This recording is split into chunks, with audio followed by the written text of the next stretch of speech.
Acrópolis Multimedios presenta Noche de Debate, Análisis a Fondo. ¿Qué tal? Muy buenas noches. Saludo a todos los cibernautas que jueves a jueves nos sintonizan. Este 20 de abril de 2023, el tema a debate es la inoperancia del INAI en México. Está enterado ahí. Bien, nuestros invitados de esta noche son, tenemos el honor de que nos acompañe el maestro David del Ángel Moreno. Buenas noches. Buenas noches, maestro. Doctor. Buenas noches, doctor Suárez. Él es docente y académico en la Universidad Veracruzana y en la Universidad de Jalapa. Es especialista en Derecho Administrativo y ha sido procurador fiscal en el gobierno del estado de Veracruz. Como siempre, tenemos el gusto de que nos acompaña el doctor Carlos Antonio Vázquez Azuara. Él es director del Instituto de Interdisciplinario de Investigaciones de la Universidad de Jalapa, investigador SNI, además es investigador de la Universidad Veracruzana y quien es coconductor de este espacio informativo desde hace más de una década. Gracias, doctor, muy buenas noches y qué gusto saludar a nuestro invitado. Gracias, bien. Igualmente. Nuestro equipo de producción nos ha preparado un video inherente al tema que está en debate. Adelante, corre video.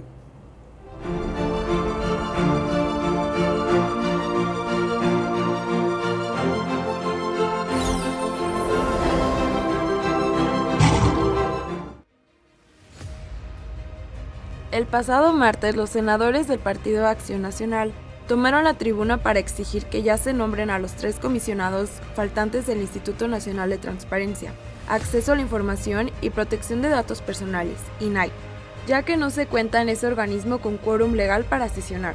Fue el 15 de marzo cuando el presidente Andrés Manuel López Obrador, haciendo uso de la facultad que le da el artículo 6º constitucional, rechazó los recientes nombramientos electos por el Senado, teniéndose hasta el 31 de ese mismo mes para seleccionar otros nombres. Excomisionados de este instituto aseguran que con estas acciones se violan los derechos de acceso a la información y protección de datos personales.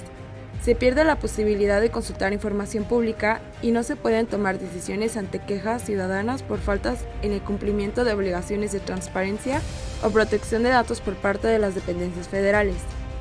Algunos expertos opinan que la falta de nombramientos podría responder a una intención del mandatario de paralizar el INAI. El secretario de Gobernación, Adán Augusto López, dijo que es prácticamente imposible que el Senado realice los nombramientos en este periodo de sesiones, mientras que AMLO propuso sustituir sus funciones por alguna otra institución pública y de esa forma destinar sus presupuestos a apoyos sociales.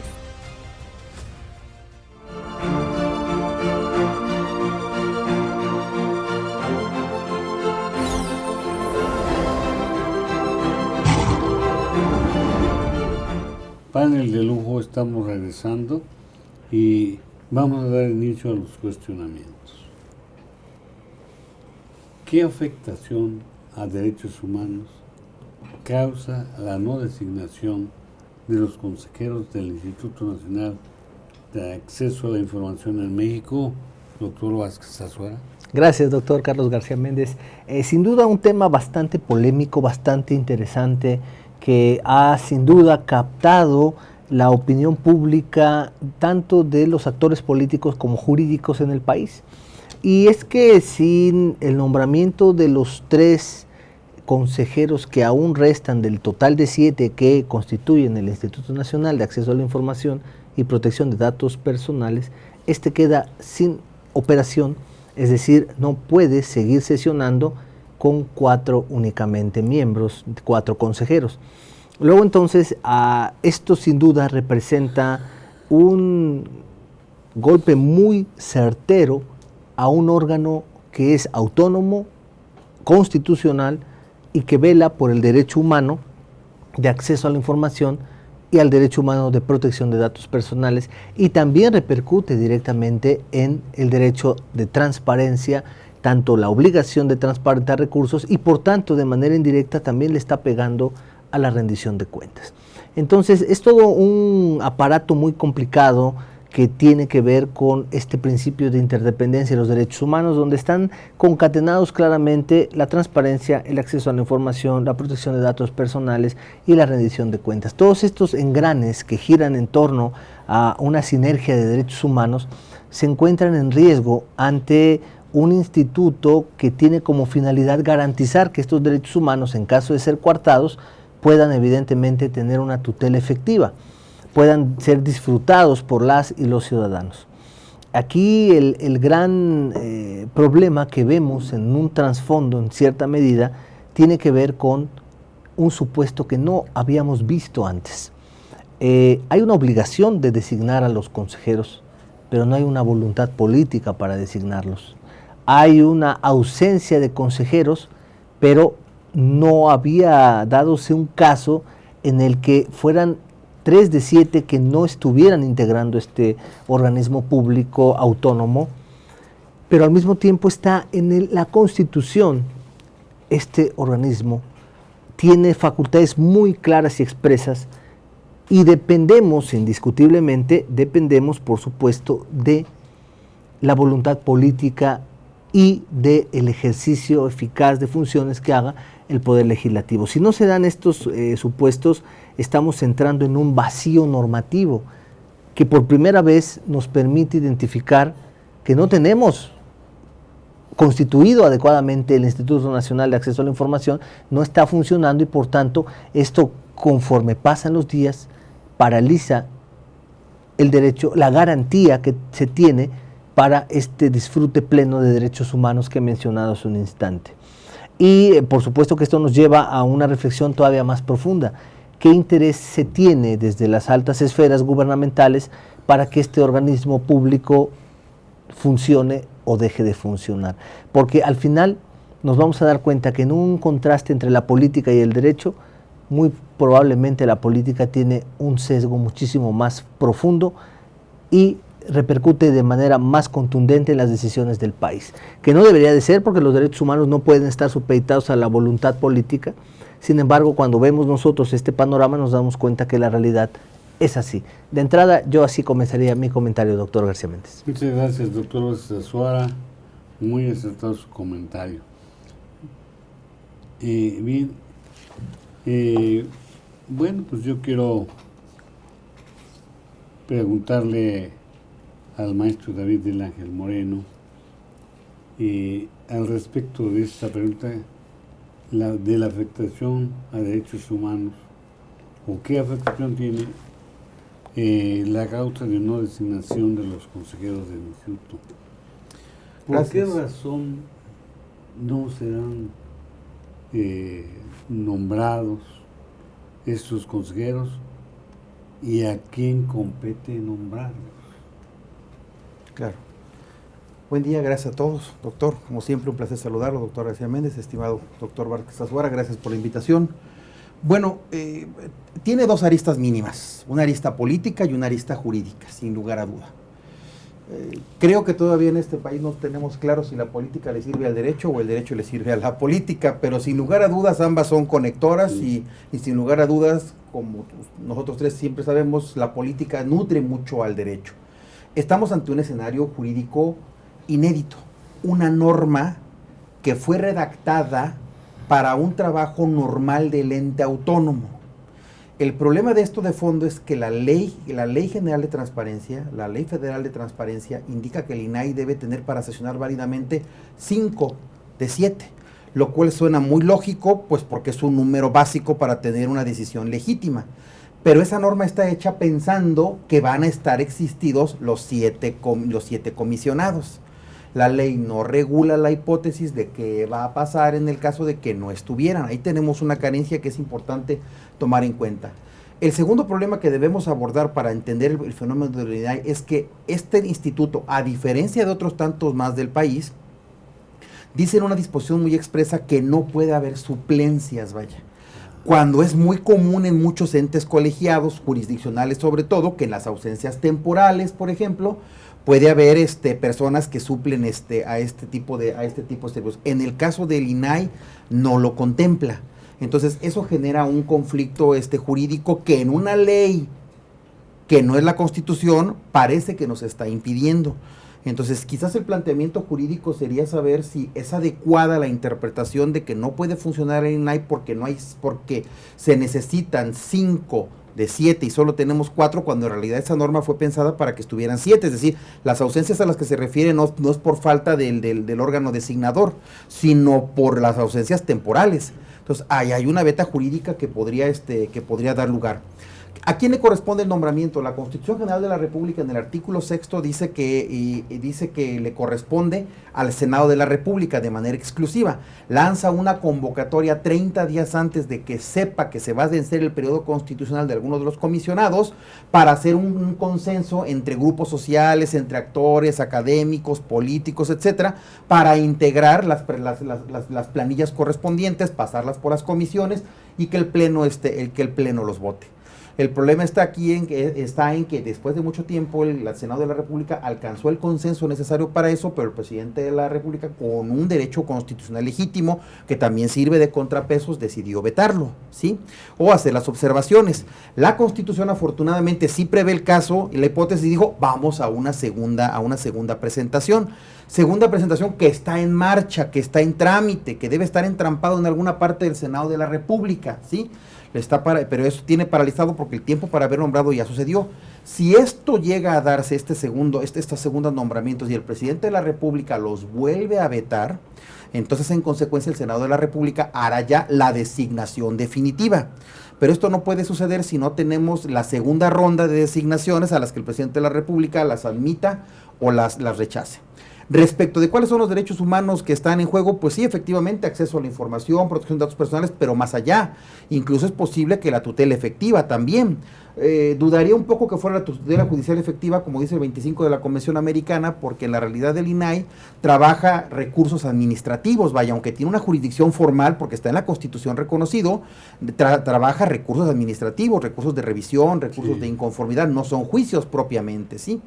Entonces, pues estamos ante un escenario inédito y yo creo que la interpretación está haciéndose para un panorama normal y no para un panorama normal. ¿Qué quiero decir? Que este tipo de argumentos son suficientes para un planteamiento de posible controversia constitucional, ¿verdad? Incluso yo creo que el pleno del INAI, aún disminuido cuando tenía 5, debió proveer lo necesario en el estatuto orgánico, debió hacer las modificaciones correspondientes para permitir que funcionara, y estoy seguro que más de alguno dirá que hubiera sido inconstitucional, hubiera sido ilegal permitir que el pleno del INAI funcionara con 4 o con 3 de 7, pero en un escenario extraordinario, pues es mucho mejor este tipo de circunstancias y que se vayan a una controversia constitucional a tener paralizado el instituto, que no me adelanto porque lleva un orden la secuela del tema, pero también hay medios de defensa que platicaremos contra esto, sí, es posible que tenga salida jurídica, pero ese es el panorama inicial.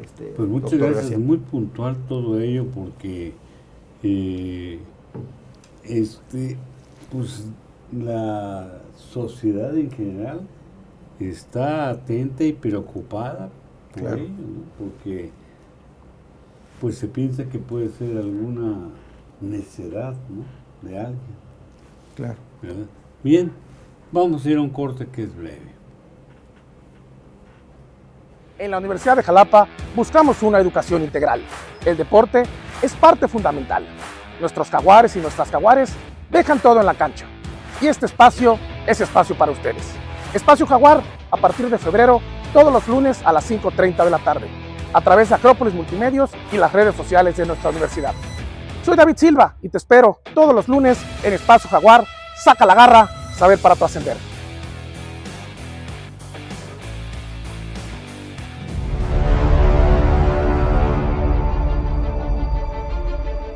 Acrópolis Multimedios de nuestra Universidad de Jalapa y el señor rector Carlos García Méndez, un servidor, conductor y director del programa Abogado en tu Casa, asesoría jurídica gratuita, en la que tratamos temas eminentemente jurídicos para disipar todas las dudas que ustedes tengan de carácter legal.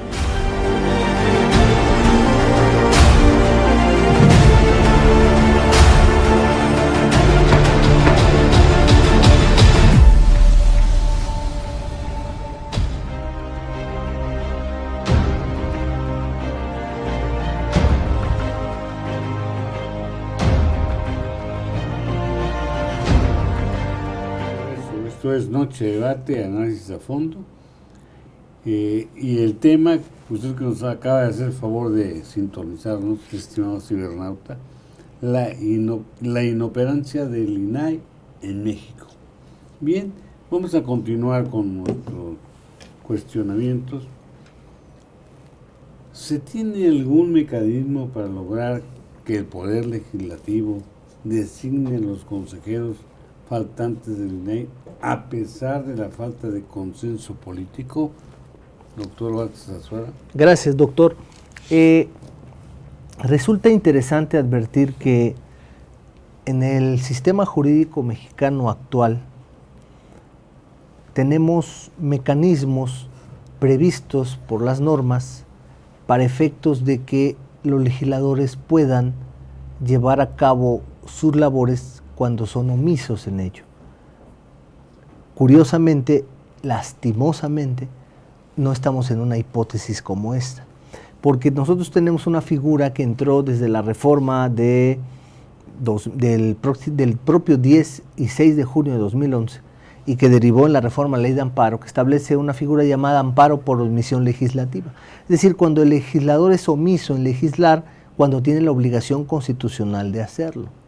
Y aunque tiene una obligación constitucional de designar a los consejeros, esta figura no es la que, por su diseño normativo, encuadra en esto. Es decir, ellos no están siendo omisos en legislar algo a lo que tienen la obligación, sino que están siendo omisos en el cumplimiento de una responsabilidad.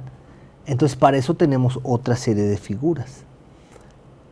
Responsabilidad del servidor público por omisión en el ejercicio de sus funciones. Pero recordemos que el Poder Legislativo, bajo la potestad de ser representantes del pueblo, de las personas, están blindados y no pueden ser objeto de ningún tipo de acción jurídica. Entonces, ¿qué otra cosa queda? Lo que han hecho los comisionados, la comisionada presidenta del INAI, y lo que han hecho otros entes, que es acudir a los medios de control constitucional para lograr que el Poder Judicial les obligue al Poder Legislativo, cosa que ya ocurrió. Ya hubo un mandato judicial federal donde son requeridos los legisladores a efectos de llevar a cabo las acciones necesarias para designar.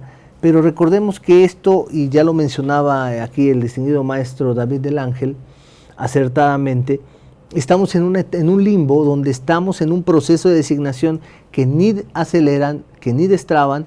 Entonces ellos, al contestar en su informe previo o al hacer sus manifestaciones dentro de ese medio de control, lo único que sencillamente dicen: estamos en proceso de designación. No nos puedes obligar a lo imposible porque no nos ponemos de acuerdo y finalmente estamos cumpliendo. A paso lento, a lo mejor nos tardamos 1 año, 2 años, pero estamos en el proceso. Luego entonces no podrías decir que estamos incumpliendo o desacatando una orden judicial. Entonces, en el momento en que el Poder Judicial Federal, a través de la instancia que ventila este medio de control como mecanismo de defensa de los comisionados actuales, exhorta al Poder Legislativo a designar en el término que corresponda, porque no le puede tampoco imponer un plazo fatal, porque recordemos que las sesiones también van en función de los periodos legislativos, entonces estaría incluso ya invadiendo o extralimitando ciertas funciones. O sencillamente el legislativo contestaría en su informe que no está en posibilidades de cumplir materialmente el requerimiento judicial. Entonces tampoco se configura la hipótesis de desacato a una orden judicial y por tanto que puedan correr el riesgo de ser destituidos los legisladores, que eso podría pasar, pero no estamos en una hipótesis así. Entonces, ¿qué podemos hacer para obligar a los legisladores a designar hasta este momento? Un mecanismo jurídico eficaz que tengamos descrito, aplicable al caso de que se trata, no lo tenemos. Y no es la primera vez que vemos que los legisladores, no solo federales, sino de los estados, incumplen en diferentes hipótesis a las que tienen obligación y no hay un mecanismo legal. Un caso muy notorio que tuvimos en materia electoral precisamente fue cuando se negaban a legislar en materia de regulación de medios de comunicación asociados a una reforma electoral anterior. Entonces no emitían la legislación correspondiente acuden al amparo por omisión legislativa, el Poder Judicial los exhorta a hacerlo en breve término, so pena de ser destituidos por desacato, y emiten la ley en el tiempo correspondiente. Y le hacían una pregunta en aquel entonces a los ministros: oiga, ¿y qué va a pasar si desacata el Poder Judicial? Preferimos no pensar en eso. Pero hasta eso es el acercamiento más profundo o notorio que hemos tenido en los últimos años, de donde es posible exigirle al legislativo que haga algo. Pero no estamos en la hipótesis de un incumplimiento de legislar, tampoco estamos en la hipótesis de un desacato a una orden judicial. Estamos en un proceso legislativo que está congelado bajo el argumento de que no hay consenso político, y como no hay plazos que en ese momento estén exigibles al legislativo, porque está en un proceso supeditado al consenso político y esto puede tener tiempo, estamos lamentablemente en un vacío legislativo. Y se siguen intentando las acciones, esperemos que prosperen, pero de esto nos debe dejar una escuela. Necesitamos ya voltear a ver la responsabilidad legislativa de diputadas, diputados, senadores ante el incumplimiento de sus funciones, porque hasta este momento tiene un blindaje perfectamente bien estructurado bajo el amparo de la autonomía, bajo el amparo de la potestad que tiene el legislativo, y entonces no imaginamos qué pasaría cuando los grupos políticos, lejos de velar por los intereses sociales, velaran por los intereses partidistas. ¿Qué mecanismos jurídicos tenemos para ponerlos a trabajar? Ahora, en este momento, no tenemos claridad sobre un mecanismo jurídico eficaz. Hasta este punto me quedo. Sí, está un tanto cuanto complicado, ¿no? Así es, doctor. ¿Podrá alguna otra instancia, maestro David, podrá hacerse a través de alguna otra instancia para poder lograr y recuperar que esté funcionando el INAI? Mire, yo lo plantearía de la siguiente forma. Hasta antes de la reforma a la Constitución del 2011 y la nueva ley de amparo del 2013, el criterio tradicional de combatir omisiones pues era muy complejo. De 2013 para acá, 2011 para acá, cuando la Constitución se reforma en materia de derechos humanos, el amparo también procede contra omisiones. Y eso abre un gran sector para omisiones, no solo de la administración pública, no solo del Poder Judicial, sino del Poder Legislativo. Entonces, el juicio de amparo sí tiene una hipótesis general que permita o piense entender que puede caber amparo indirecto contra las omisiones legislativas. Después de 2013, estimado doctor, se han dado dos grupos de criterios para respecto de cuando litigantes han promovido amparos por omisiones legislativas. En un sector, los juzgados de distrito y los tribunales colegiados dijeron que era incluso hasta notorio y evidente que no podía proceder un amparo contra una omisión legislativa, porque el resultado de ese juicio de amparo, de esa sentencia, si hubiese prosperado, sería emitir una norma de carácter general. Y el amparo tiene por principio pues la relatividad de las sentencias, entonces en consecuencia se presumía que era un medio no idóneo, ¿sí? Sin embargo, apenas justamente en este mes, hace un año, el Pleno de la Suprema Corte dictó una jurisprudencia en la que dijo que no hay causa de improcedencia para un amparo por omisión legislativa si se trata de un asunto en el que el resultado tenga que ser la emisión de una ley. Entonces, sí es posible. El problema son las consecuencias y los tiempos y la supereficacia o la maleficacia que esto va a generar. ¿Por qué? Porque no es una autoridad cualquiera contra la que nos vamos a amparar. Nos vamos a amparar contra un poder, un ente público, y es un ente, es uno de los tres poderes del Estado, que, como bien decía el doctor Azuara, pues tienen una inmunidad constitucional, vaya, para la deliberación. Pero por supuesto que si lo planteamos desde el punto de atinada pregunta que hicimos al principio de cuáles son los derechos humanos que se violentan, pues es evidente que el amparo está para, si comulgamos con que hay violación al acceso a la información, con la violación a la protección a los datos personales, y que incluso se vulnera el principio de progresividad, porque pues no estamos para ir para atrás en materia de derechos humanos, sino para ir hacia adelante, pues por supuesto que el juicio de amparo va a tener que conocer. Pero ¿para qué serviría un juicio de amparo en este caso y quién lo podría promover? Lo tendría que promover un particular que tuviera empantanado un recurso de revisión o un recurso de inconformidad ante el INAI, de los que no se pueden resolver porque la ley ordinaria dice que se necesitan 5 para sesionar, y decir que mientras esto no se resuelva, pues están vulnerando sus derechos humanos. ¿Cuál sería el resultado avisorado de este juicio de amparo? Para empezar, necesitamos 3 características, nos explica la jurisprudencia, para poder proceder en un amparo por omisión legislativa. El primero, que exista una obligación constitucional de legislar. El segundo, que exista una omisión total o parcial. Y el tercero, que esto viole derechos humanos. Pero esto presenta un problema técnico también. La Constitución General de la República nos dice que el Congreso emite dos tipos de resoluciones, leyes o decretos. Nosotros estamos en presencia de un decreto, vaya. El nombramiento de funcionarios públicos, como en el caso de los comisionados del INAI, no es una ley, es un decreto. Entonces estaríamos entrando ante la impugnación de una omisión legislativa, pero por cuanto sea un decreto. Sí. El nombre de la figura es omisión legislativa. Entonces es muy posible y resultaría muy interesante saber si este tipo de amparo también procede contra la omisión por la falta de designación, por la emisión de un decreto, que no es una ley propiamente, es un decreto como tal. Yo, en mi opinión, creo que sí sí podría proceder esa parte. Pero el resultado sería para que el Congreso pudiera emitir, tarde que temprano, el Senado, los nombramientos, y seguramente el día de hoy, la respuesta, como bien dice el doctor Azuara, es: yo no he caído en omisión legislativa, puesto que estoy en el trámite y estoy en el proceso. Ya presenté un primer grupo de funcionarios designados que el presidente de la República no aceptó. Sí. Vamos por el segundo, pero no estoy en falta. Pero el argumento que dice es: el plazo para que esto se hubiera cumplido ya feneció. Entonces vamos a ver qué dice al respecto. Ese era el primer mecanismo. El segundo mecanismo muy importante, pues, pienso yo, es la controversia constitucional. En la fracción primera, en el inciso AL, la Constitución General de la República, del artículo 105, nos contempla la posibilidad de que uno de los órganos autónomos pueda ir a controversia constitucional contra una de las cámaras, por omisiones también. Entonces, a mí me llama la atención que cómo fue posible que los 5 antes de irse, si todavía tenían una mayoría, ahorita que les falta uno, pero ese uno antes de irse, ¿por qué no el Pleno determinó promover una controversia constitucional? ¿Cuál hubiera sido el resultado, doctor? Exactamente el mismo que el del amparo.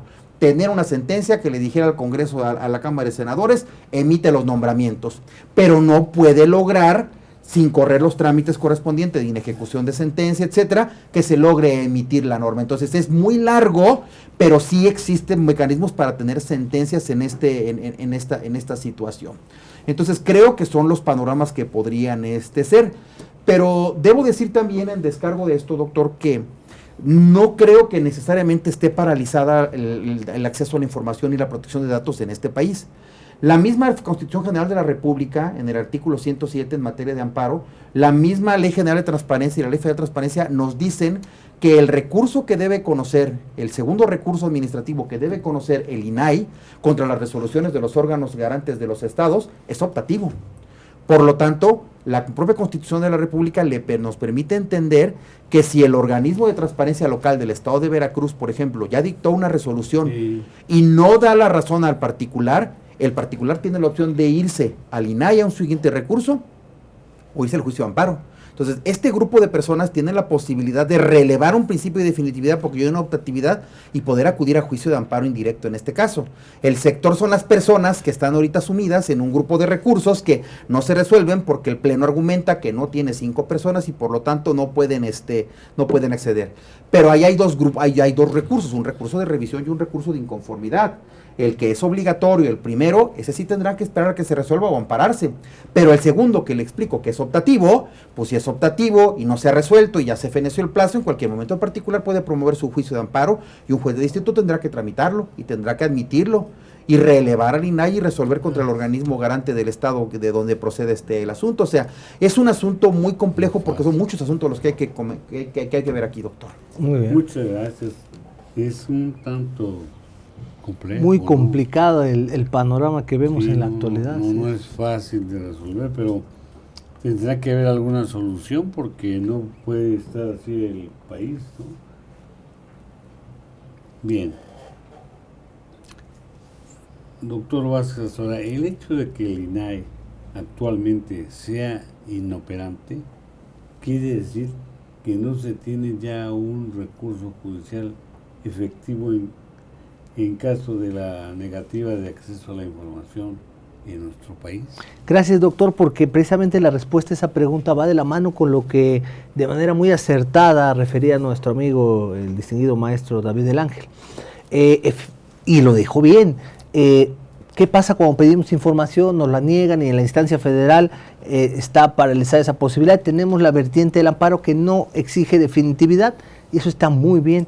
Pero, ¿qué pasa con el ciudadano de a pie que pide acceso a la información y que ahora, en vez de acceder a las plataformas comunes, donde simplemente pongo con mi nombre la solicitud, ni siquiera tengo que poner mi nombre, la promuevo a través de una plataforma y sencillamente me contestan por correo, y si me las niegan las unidades de transparencia, me voy también a esta revisión ante los institutos, que es muy tranquilo el trámite. Sin embargo, ya para el juicio de amparo hablamos de un juicio. Ahí hablamos necesariamente de 3 cosas: contar con un abogado que nos desarrolle el juicio de amparo. Estamos hablando de personalidad jurídica y abogado con cédula registrado en el Poder Judicial, y estamos hablando de la estructura de argumentos, conceptos de violación que en realidad nos están llevando a un juicio. ¿Qué ciudadano va a decir, yo voy a gastar mi dinero en un juicio? Nosotros los abogados no tenemos problema, pido información, me la niegan, y en la revisión me la niegan y yo me voy al amparo, está en línea, con firma electrónica. Pero ¿qué va a pasar con el ciudadano? Pasa lo mismo cuando ocurría con el matrimonio igualitario, y decían, oye, pero es que no le estamos coartando derechos humanos a las personas que desean unirse del mismo sexo, porque pues sencillamente si el registro público se los niega, se van al amparo. Sí, pero ¿cuántas parejas tenían que gastar un promedio de entre 30,000 pesos, 20, 30,000 pesos, para poder lograr un resolutivo que obligara a la autoridad a cumplir algo previsto en derechos humanos, hasta que reformaron el código? Y entonces ahora ya pueden ir. Pero antes era supeditar el cumplimiento de los derechos humanos a una acción jurisdiccional que de suyo, por su naturaleza, es costosa para los no abogados y que representa toda una tramitología e incluso compleja, porque si hay suspensión provisional bajo la apariencia del buen derecho, es una maravilla. Ordenan una mirada al fondo y ordenan que te den la información. Es un acto negativo. Es correcto, pero este es un acto negativo y por su naturaleza habrá que esperar a que se resuelva el fondo, y el fondo puede tardar hasta 1 año, a veces, si bien nos va. Entonces, en realidad, y sí coincido con el maestro David del Ángel, no se paraliza por completo, pero sí vemos una piedra en el riñón, ya ni siquiera en el zapato, en el riñón, que va causando afectación a este disfrute de derechos. Y también coincido con el maestro que afecta a la progresividad de derechos humanos, porque si ya nos habías dado un órgano autónomo constitucional que garantizaba este derecho y ahora no lo quitas, flaquea. Pero lo más preocupante, que si esto se vuelve una tendencia, es decir, mirar al INAE como algo inservible en el sistema jurídico mexicano, y por tanto esto se puede volver una tendencia que trastoque a los estados, podríamos llegar a presenciar, y esto solamente es un vaticinio que espero no ocurra, el debilitamiento eventual del sistema de acceso a la información en México. Ya por ahí hay voces que se adelantan a decir que la pretensión es incorporar estas funciones a la Secretaría de la Función Pública, cosa que sería un atentado a la progresividad de los derechos humanos, porque como el Estado se va a revisar a sí mismo, claro, para decir, oye, ¿qué me estás pidiendo? ¿Cosas de mí? Yo te digo que sí y que no te doy, y yo mismo me reviso. Por eso tiene que ser un órgano autónomo, independiente, constitucionalmente establecido. De lo contrario, vamos a regresar a los tiempos donde la información que te otorgaba el Estado es nada más aquella que te quiere dar y no la que te debe de dar. Pero sí creo que tenemos esta puerta que menciona acertadamente el maestro David del Ángel, se vuelve más complejo por la naturaleza del juicio de amparo en sí misma, y eventualmente, si la tendencia es esta, pudiéramos ver un debilitamiento notorio en el esquema de acceso a la información, la transparencia, la protección de datos y eventualmente hasta la rendición de cuentas. Muy bien explicado, doctor Vázquez Azuara. Bueno, pues tenemos ya un panorama del por qué nos han sido nombrados estos entes del comisionados, los comisionados del INAE. Entonces, pues yo creo que en breve tendremos noticias de qué irá a pasar, ¿verdad? Así es, doctor. Con ello. Así es. Bueno, pues en televisión el tiempo se va muy rápido, ya casi hemos llegado al final de esta noche de debate, pero vamos a pasar a la sección de conclusiones. Vamos, si me permiten. Maestro David del Ángel, ¿con qué concluye usted esta noche de debate? Bien, que cuando el órgano legislativo emite las normas, no siempre piensa todas las hipótesis que pueden pasar. Esta situación que hoy le pasa al INAI sí está prevista para otros órganos. Nadie la pensó para el caso del INAI. La segunda, sí complica el panorama, pero la conclusión que yo quisiera hacer es que me parece inédito en términos políticos, no porque no nos haya sucedido, sino me parece inédito lo que sucede porque sigue sucediendo, doctor, en el sentido de que el objetivo de tener un parlamento en una democracia es ponernos de acuerdo. Y es justamente lo que el Parlamento no está haciendo bajo las consideraciones políticas que estime que son muy válidas, porque un Parlamento es una arena lícita política, sin lugar a dudas. Pero lo que no puede decir es, no me puedo poner de acuerdo. Y tercero, bueno, pues sí existen mecanismos jurídicos de defensa. Lo que es pie tierra, pues las unidades de transparencia siguen funcionando, tendrán que seguir funcionando. El consejo para los internautas que estén por recibir resoluciones de las unidades de transparencia, de los sujetos obligados que sean en sentido negativo es, una vez que terminen sus recursos de revisiones ante los órganos locales, valoren el no necesariamente acudir al INAI mientras esto se termina y poder acudir al amparo directo. Tiene toda la razón el doctor Vázquez Azuara, es un concepto técnico. Sin embargo, bueno, pues el interés simple es lo que rige en materia de acceso a la información y por lo tanto, en consecuencia, pues existe una suplencia de la deficiencia muy, muy amplia en materia de acceso a la información, no por cuanto hace al proceso, pero es lo único que en este momento podemos tener. Y bueno, pues si llegara a proponerse, vaya, el sentido de que el INAI desapareciera, los órganos garantes desaparecieran para que el otro ente lo hiciera, pues sin lugar a dudas eso violenta el principio de progresividad y no es un problema. Jurídicamente eso cualquier ministro de la Corte podría entenderlo y sería un revés, porque mucho se ha construido en este país para las autonomías como para que sea un revés. Tendría que dar un órgano de igual calidad o de mayor calidad jurídica. Claro. Totalmente. Muchas gracias, maestro David del Ángel. Doctor Vázquez Azuara, ¿con qué concluye usted esta noche de debate? Gracias, doctor. Sin duda es un tema sumamente polémico, ha ocupado los reflectores en todo nuestro país desde las diferentes trincheras académicas, sociales y de toda índole. Yo concluyo simplemente haciendo votos porque el Poder Legislativo haga conciencia y haga consenso para entender que la falta de designación de los comisionados que están pendientes de designar, evidentemente, está causando un deterioro al esquema normativo de nuestro país, pero también nos está revelando una ausencia de compromiso con la sociedad. Sí estoy totalmente de acuerdo en que los consensos políticos representan todo un gran trabajo de acuerdos internos y de visiones ideológicas políticas y de toda índole, pero eso no puede ser el pretexto para faltar a una responsabilidad muy directa que se tiene con la población que los llevó al poder. Yo hago votos porque el Poder Legislativo encuentre la manera de designar a los comisionados restantes del INAI y lejos de debilitar una estructura de acceso a la información, propicien su fortalecimiento para seguir gozando de estos derechos humanos que están perfectamente bien identificados en nuestra Constitución y por tanto hacer honor a quienes representan desde esta trinchera legislativa. De esa manera yo concluyo, doctor García Méndez. Muchas gracias, doctor Vázquez. Ahora, bueno, pues ya casi llegamos al final de esta noche de debate. No me resta más que pues, agradecer la intervención de nuestros invitados, a cada uno de ellos. Muchas gracias por sus aportaciones y sus opiniones que nos ayudan a comprender el tema que hoy nos ocupó. Bien, pues con esto concluimos nuestra transmisión del programa del día de hoy de Noche de Debate, agradeciendo que hayan dedicado una parte de su tiempo para acompañarnos y deseando que pasen una muy buena noche y nos vemos la próxima semana en el mismo espacio y a la misma hora.